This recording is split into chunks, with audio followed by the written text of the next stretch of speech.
The family seemed picture perfect, the kind of household that neighbors would point to as an example of success. The father was a respected businessman, a pillar of the community, known for his generosity and work ethic. The mother was equally admired, balancing her career with an active role in her children's lives. Their home was immaculate, nestled in a quiet suburban neighborhood where everyone knew each other. To outsiders, they were the embodiment of the American dream: successful, happy, and tightly knit. The children, a son and a daughter, added to this image of perfection. Both were bright, articulate, and showed immense promise in their early years. The son excelled in sports, earning accolades at school, while the daughter was academically gifted, often praised by teachers for her intelligence and dedication. They were the kind of kids who could make any parent proud. Friends and family marveled at how fortunate the parents were to have raised such exceptional children.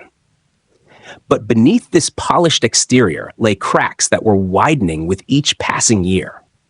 As the children entered adolescence, their demeanor began to shift. The son, once a disciplined athlete, became moody and withdrawn. His grades slipped and his interest in sports waned. He started hanging out with a new group of friends who were known troublemakers in the area. The daughter, who had once been the pride of her parents with her academic achievements, became secretive and argumentative. She spent more time locked in her room, her eyes glued to her phone or computer, retreating from family dinners and conversations. At first, their parents dismissed these changes as part of growing up. They reasoned that teenage rebellion was normal and would eventually pass. They tried to remain supportive, offering advice and setting boundaries to guide their children back on track.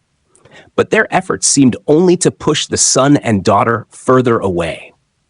The once lively household became a battleground of constant arguments, slammed doors, and icy silences. The parents, feeling their control slipping, began to impose stricter rules. Curfews were tightened, allowances reduced, and extracurricular activities carefully monitored. The son was forbidden from seeing certain friends, while the daughter's internet access was heavily restricted.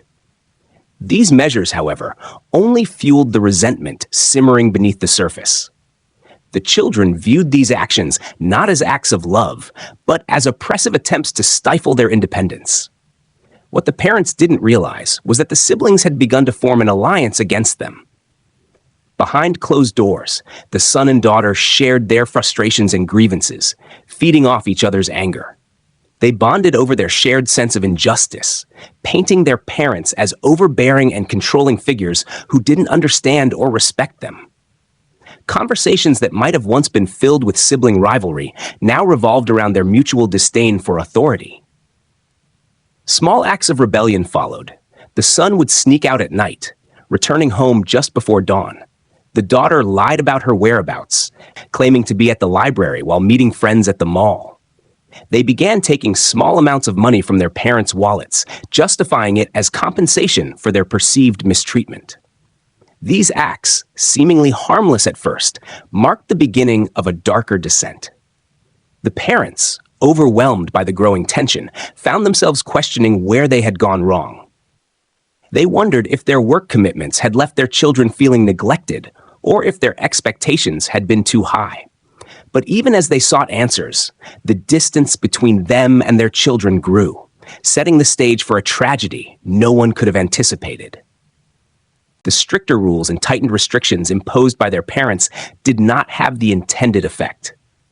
Instead of steering their son and daughter back onto the right path, the measures became a source of even greater tension within the family. Every new rule seemed to widen the chasm, and every argument only hardened the siblings' resolve to resist. The once harmonious household became a war zone, with every interaction laced with resentment and defiance. The son, feeling the sting of his parents' growing disapproval, became more rebellious. He spent his days plotting ways to defy their authority. Sneaking out at night had become routine, and his circle of friends, known troublemakers, encouraged his escalating disregard for rules. He started experimenting with alcohol and drugs, numbing himself to the turmoil at home. Each act of rebellion felt like a victory, a way to reclaim control over a life he felt was slipping through his fingers.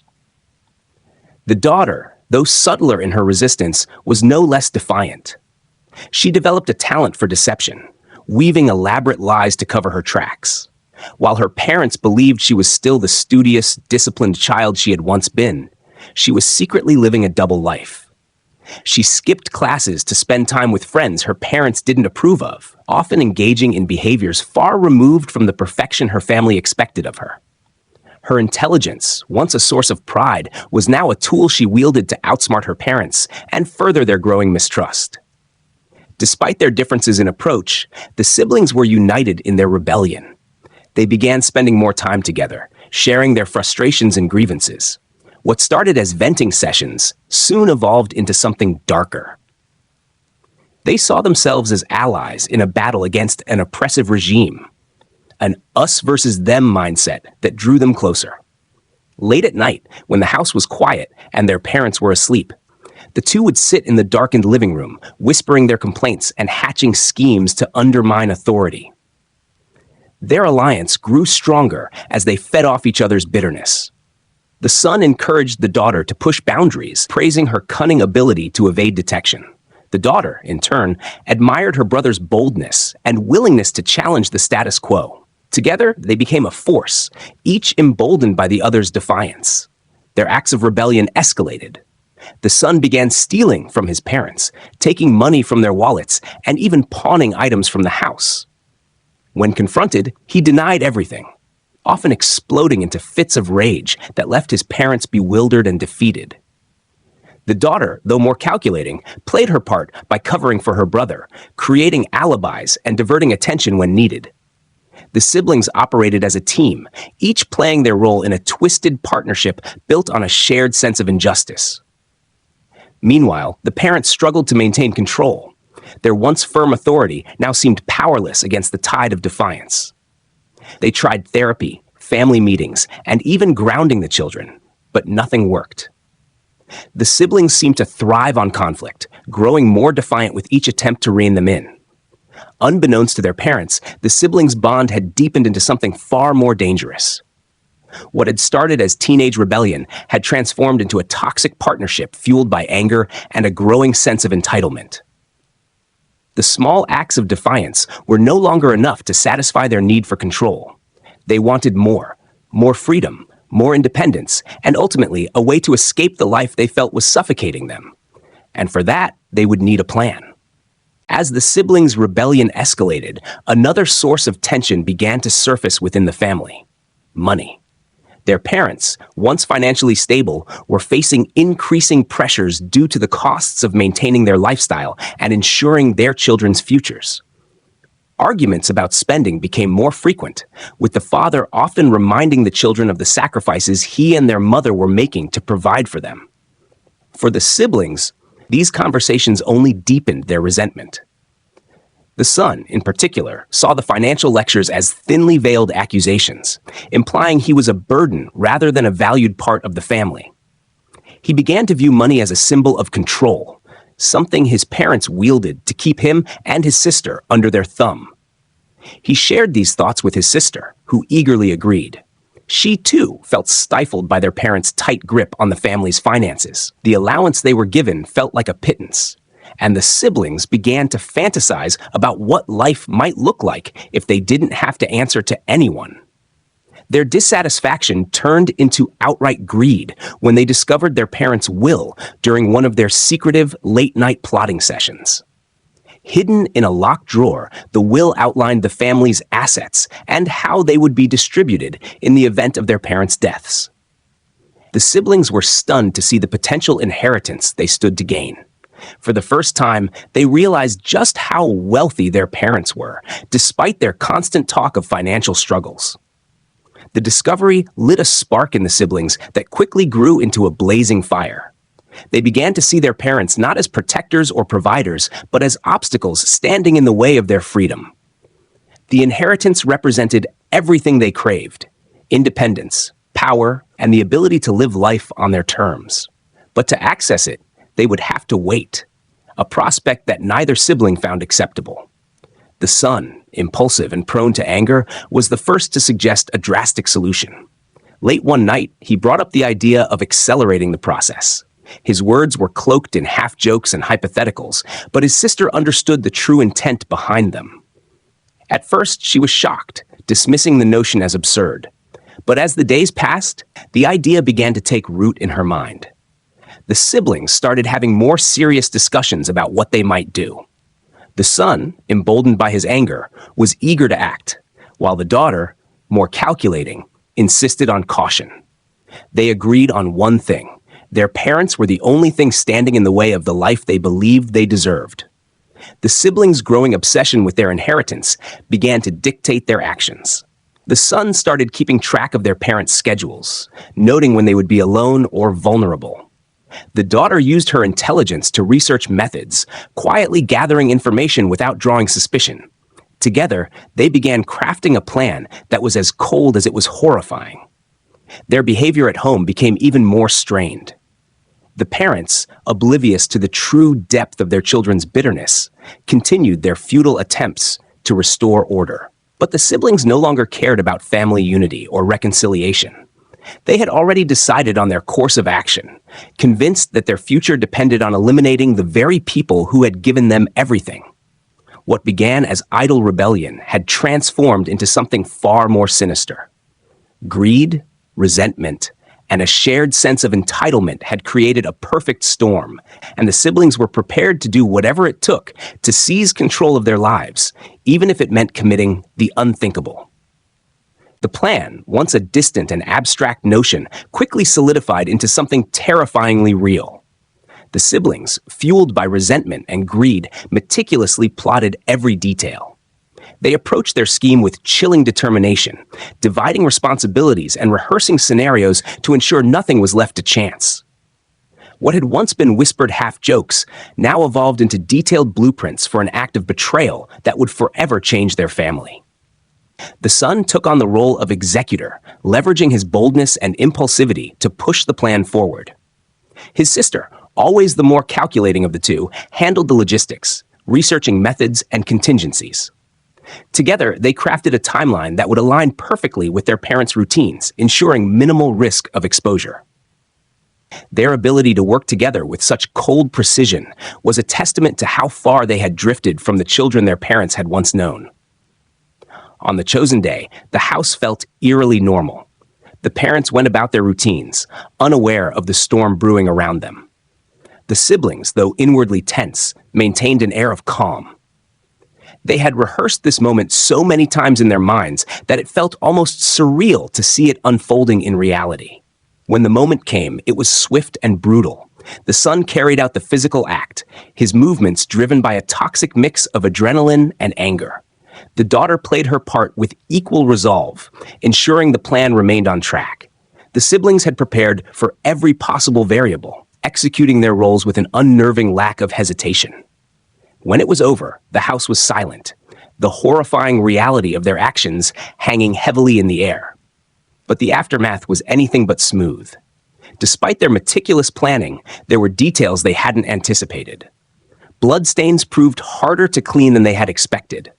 Their attempts to stage the scene as a robbery gone wrong were clumsy and left inconsistencies that would later arouse suspicion. The siblings, so confident in their ability to outsmart everyone, began to panic as the weight of their crime set in. When the police arrived, responding to a call placed by the siblings themselves, the scene was chaotic. The son feigned shock, his performance exaggerated and unconvincing. The daughter, though more composed, struggled to maintain her story under the probing questions of investigators. Still, they believed their plan would hold up, convinced that their parents' deaths would soon be written off as a random act of violence. But the detectives assigned to the case were seasoned and perceptive. From the start, certain details didn't add up. The supposed robbery had left high-value items untouched, and the siblings' accounts of the events contained subtle contradictions. The investigators began to focus their attention on the children, probing their alibis and searching for inconsistencies. As evidence mounted, the siblings' composure began to crack. Forensics uncovered traces of their involvement, from DNA on the supposed stolen items to incriminating search histories on their devices. Surveillance footage from nearby cameras placed them at the scene during critical moments. Slowly but surely, the facade they had built started to crumble. The community, initially rallying around the grieving siblings, began to grow suspicious as whispers of their possible involvement spread. Friends and extended family were stunned by the possibility, struggling to reconcile the image of the bright, promising children they had known with the horrific crime they were now suspected of committing. The siblings, now cornered, maintained their innocence even as the walls closed in around them. They had believed their plan was foolproof, but their confidence had blinded them to the meticulous work of investigators who were piecing together the horrifying truth. What began as a calculated scheme was quickly unraveling, leaving them to face the consequences of their unthinkable betrayal. The trial that followed was a spectacle unlike anything the community had ever seen. The siblings, once the pride of their family and neighborhood, now sat in the defendant's box, accused of the unthinkable, plotting and executing the murder of their own parents. The courtroom was packed with reporters, friends, extended family members, and curious onlookers. Everyone wanted to understand how two seemingly normal, even privileged young people could descend into such darkness. The prosecution presented a damning case. They meticulously laid out the evidence, starting with the inconsistencies in the siblings' stories. Detectives testified about the staged robbery, pointing out how valuables were untouched while other areas of the house showed signs of forced entry. Forensic experts revealed the DNA evidence tying the siblings to the crime scene, including fingerprints on the murder weapon and traces of their presence in areas they claimed not to have been. The most chilling evidence came in the form of digital footprints. The daughter's internet search history painted a disturbing picture. Research into methods of murder, how to evade detection, and even the specifics of inheritance laws. The son's phone records showed text messages between the two, discussing their parents in dehumanizing terms and referencing the plan in cryptic but revealing ways. Each piece of evidence added another layer to the prosecution's argument, painting the siblings as cold, calculating, and devoid of remorse. The defense, desperate to save the siblings from the harshest penalties, attempted to shift the narrative. They argued that the siblings had been driven to their actions by years of emotional abuse and unrealistic expectations from their parents. Character witnesses were called to testify about the family's strained dynamics, with some claiming the parents had been overly controlling or demanding. The defense painted the siblings not as monsters, but as victims pushed to the brink. But this strategy did little to sway the jury. The sheer brutality of the crime and the overwhelming evidence left little room for sympathy. Testimonies from family, friends, and neighbors about the parents' kindness and devotion to their children only further highlighted the shocking betrayal at the heart of the case. When the siblings took the stand, their performances were starkly different. The son was defiant, sticking to his story with an air of indignation. He blamed everyone but himself, accusing investigators of framing him and the media of bias. The daughter, in contrast, attempted to portray herself as a victim of her brother's influence. She described him as manipulative and controlling, painting herself as someone who had been coerced into participating. But the jury saw through their attempts to deflect responsibility. After weeks of testimony and deliberation, the verdict was delivered, guilty on all counts. The siblings were sentenced to life in prison without the possibility of parole, their cold-blooded actions ensuring they would never again walk free. The aftermath of the trial left deep scars on everyone involved. Friends and extended family struggled to process the betrayal, mourning not only the loss of the parents, but the complete destruction of the family they had once cherished. The community, shaken by the crime, grappled with questions that would never have clear answers. How could such evil fester within a seemingly normal household? Could it have been prevented? For the siblings, life behind bars became a grim reality. Stripped of their alliance, they turned on each other, each blaming the other for their downfall. They became symbols of greed and betrayal, reminders of how unchecked resentment and entitlement could spiral into unimaginable darkness. Their story, now infamous, would haunt the community for years to come, serving as both a cautionary tale and a tragedy without redemption.